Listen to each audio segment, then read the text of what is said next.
Halo, perkenalkan nama saya Meslin Lilianti Silalai. Saya dari jurusan Agroteknologi kelas A, NIM 611423005 dari Fakultas Pertanian, Universitas Negeri Gorontalo 2023. Di sini saya akan menjelaskan tentang pertumbuhan pada pohon nangka dari klasifikasi, morfologi, habitat, dan zat atau senyawa yang dikeluarkan atau dimasukkan dalam pohon nangka, dan proses fisiologisnya. Pohon nangka dikenal karena buahnya yang besar dan lezat. Varietas nangka dapat bervariasi dalam morfologi mereka tergantung pada faktor genetik, iklim, dan kondisi pertumbuhan. Morfologi pohon ini seringkali mencerminkan adaptasinya untuk tumbuhan lingkungan yang hangat dan lembab, serta untuk mendukung berat buah yang besar. Berikut adalah morfologi tentang pohon nangka. Yang pertama, batang. Batangnya nangka memiliki struktur yang tinggi dan tegak dengan kulit yang kasar dan coklat keabu-abuan. Pohon ini cenderung bercabang rendah dan memiliki cabang yang memanjang. Kedua, daun. Daun nangka merupakan daun tunggal hijau tua dan berbentuk elips hingga lonjong. Ketiga, bunga. Bunga nangka memiliki bunga yang tidak mencolok, kecil, dan tidak memiliki kelopak yang menonjol. Bunga muncul di batang utama atau cabang utama. Keempat, buah.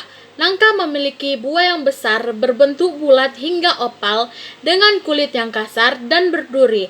Kulit buah biasanya berwarna hijau atau kuning tergantung pada kematangannya. Buah nangka memiliki daging yang kental dan berbiji yang dikelilingi oleh serat yang lengket. 5. Akar. Akar nangka umumnya berjenis akar tunggang dan dapat menyebar secara luas untuk mendukung struktur pohon yang tinggi. 6. Biji. Biji nangka mengandung biji-biji yang besar yang tertutup oleh lapisan daging yang lezat. Biji dapat tumbuh menjadi pohon baru jika ditanamkan. 7. Tinggi pohon. Pohon nangka dapat mencapai ketinggian yang mencolok, seringkali mencapai 15 hingga 20 meter atau lebih tergantung pada kondisi pertumbuhan atau varietasnya. Berikut adalah klasifikasi ilmiah atau taksonomi dari pohon nangka: Artocarpus heterophyllus, kerajaan, plant, tumbuhan, divisi, Magnoliophyta, tumbuhan berbunga, kelas Magnoliopsida, Dicotyledon, ordo Rosales, famili Moraceae, suku Ara, genus Artocarpus, spesies Artocarpus heterophyllus.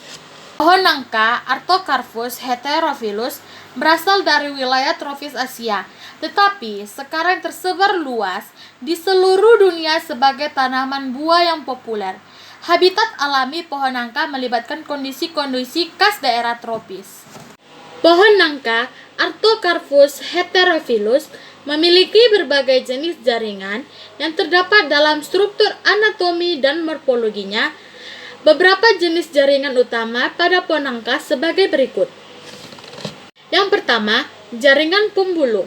Pembuluh xilem dan phloem mempunyai peran dalam pengangkutan air, mineral, dan nutrisi organik di dalam tumbuhan. Pembuluh xilem membawa air dari akar ke daun, sedangkan phloem membawa hasil fotosintesis dari daun ke bagian lain tanaman. Jaringan meristem. Ada dua jaringan meristem. Yang pertama, meristem apikal, terletak di ujung batang dan ranting, yang bertanggung jawab untuk pertumbuhan panjang tanaman. Kedua, meristem lateral, bertanggung jawab untuk pertumbuhan lebar, terletak di sepanjang batang. Ketiga, jaringan kulit, epidermis, lapisan luar tumbuhan yang melindungi dan mengatur pertukaran zat dengan lingkungan. Pada batang dan ranting, epidermis dapat melibatkan kulit keras dan berduri. Keempat, jaringan korteks, lapisan sel-sel di bawah epidermis yang mengandung sel-sel penyimpanan nutrisi dan serat. Kelima, jaringan-jaringan serat. Jaringan-jaringan serat. Sel-sel yang panjang dan seringkali berdinding tebal memberikan dukungan mekanis pada pohon. Keenam, jaringan biji endosperma. Pada biji nangka, endosperma melibatkan jaringan yang menyimpan nutrisi untuk mendukung perkecambahan. Ketujuh, jaringan akar dan akar serabut. Akar, terdapat berbagai jenis jaringan-jaringan dalam akar, termasuk epidermis, korteks, pembuluhan silem, dan phloem.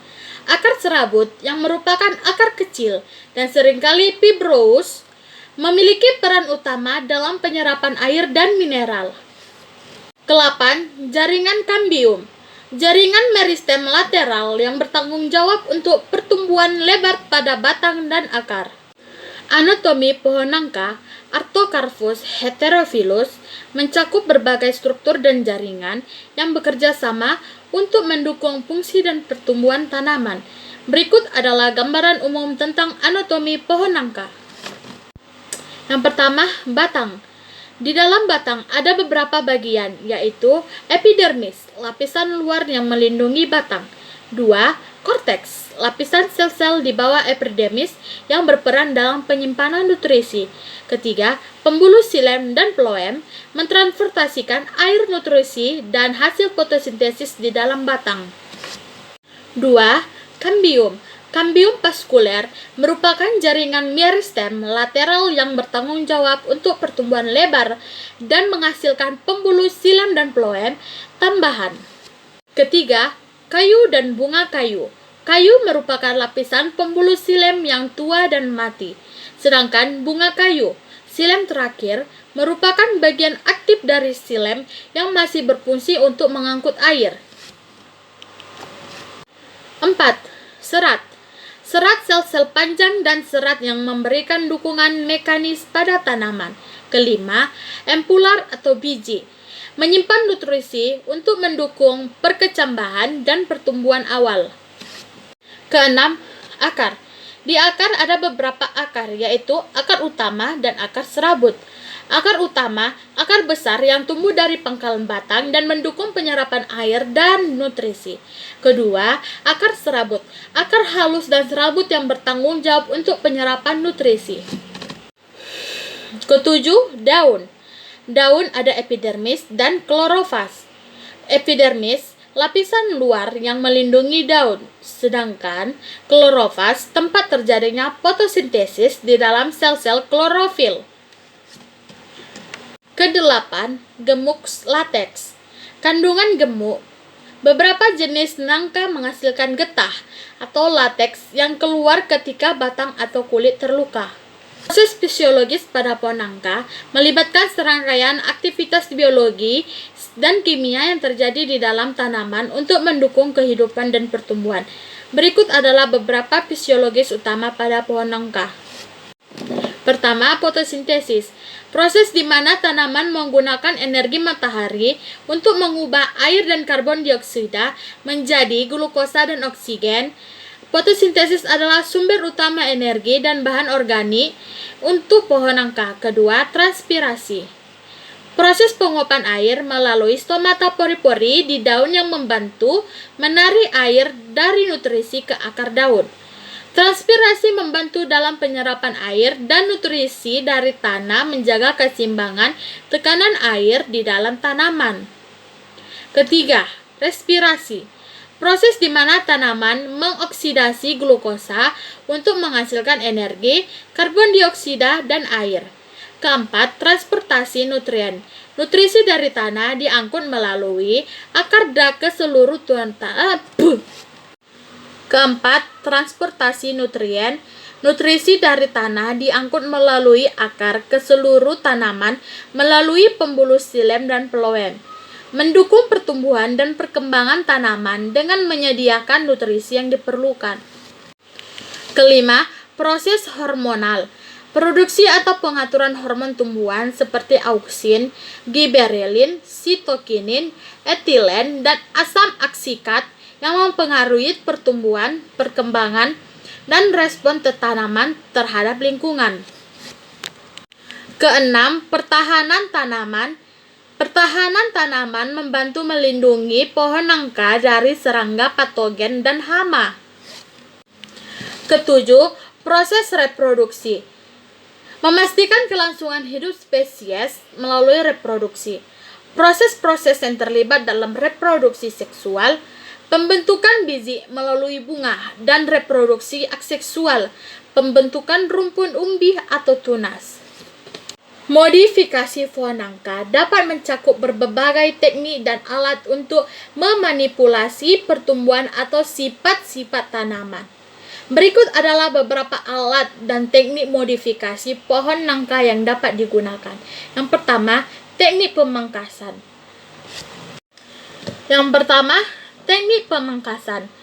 Teknik pemangkasan ini berguna menghilangkan cabang daun yang tidak diinginkan untuk meningkatkan sirkulasi udara dan cahaya. Kedua, teknik penyambungan atau okulasi. Menyambungkan mata tunas atau cabang dari tanaman yang nangka diinginkan ke batang pohon lainnya untuk mendapatkan sifat-sifat tertentu. Ketiga, pemupukan. Penggunaan pupuk khusus dapat memodifikasi pertumbuhan dan produksi tanaman nangka. Misalnya, pupuk dengan kandungan nitrogen yang tinggi dapat meningkatkan pertumbuhan vegetatif. Keempat, teknik pengairan yang tepat. Irigasi tetes atau mikroirigasi. Memberikan air secara efisien ke akar tanaman untuk meningkatkan pertumbuhan dan produksi buah yang lebih baik. Kelima, teknik cloning buah melibatkan manipulasi struktur buah untuk mendapatkan hasil yang lebih besar atau bentuk yang diinginkan. Keenam, teknik pemantauan lingkungan. Kondisi lingkungan seperti suhu, kelembapan dan cahaya matahari dapat membantu meningkatkan pertumbuhan tanaman. Ketujuh, pemakaian mulsa. Menutupi tanah di sekitar pohon dengan mulsa dapat membantu mempertahankan kelembapan dan mengurangi pertumbuhan gulma dan memberikan perlindungan ekstra. Ke-8, pemeliharaan hama dan penyakit, pestisida atau fungisida. Penggunaan bahan kimia yang sesuai untuk mengendalikan hama dan penyakit. Di dalam pohon nangka ada beberapa zat atau senyawa yang dikeluarkan atau yang dimasukkan dalam pohon nangka, yaitu lateks, isaporenoid dan terpenoid, alkaloid, flavonoid dan fenol, asam amino dan peptida, fitohormon dan enzim. Harap dicatat bahwa kandungan kimia pohon nangka dapat bervariasi tergantung pada jenis varietas, kondisi pertumbuhan, dan faktor-faktor lingkungan lainnya. Beberapa senyawa ini dapat memiliki dampak fisiologis pada tanaman itu sendiri atau berperan dalam interaksi tanaman dengan lingkungan sekitarnya.